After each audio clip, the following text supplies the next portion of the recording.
যুক্তরাষ্ট্রের মিশিগানে বেগম খালেদা জিয়া সড়ক 400 মিটার সড়কের নতুন নাম দেওয়া হয়েছে বেগম খালেদা জিয়া স্ট্রিট।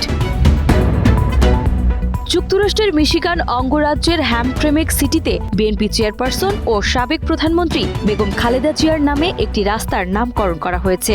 স্থানীয় বাংলাদেশি আমেরিকানদের আবেদনের পর সিটি কাউন্সিলের সভায় 4-2 ভোটে প্রস্তাবটি অনুমোদিত হয়। সিটি প্রশাসনের রেজুলেশন অনুযায়ী জোসে ক্যাম্পো স্ট্রিট থেকে কনান্ট স্ট্রিট পর্যন্ত প্রায় 400 মিটার সড়কের নতুন নাম দেওয়া হয়েছে বেগম খালেদা জিয়া স্ট্রিট। এর আগে তাকে স্মরণ করে একটি প্রোক্লেমেশনও জারি করা হয়। এই সিদ্ধান্তে প্রবাসী বাংলাদেশিদের মধ্যে আনন্দ ও উল্লাস দেখা গেছে।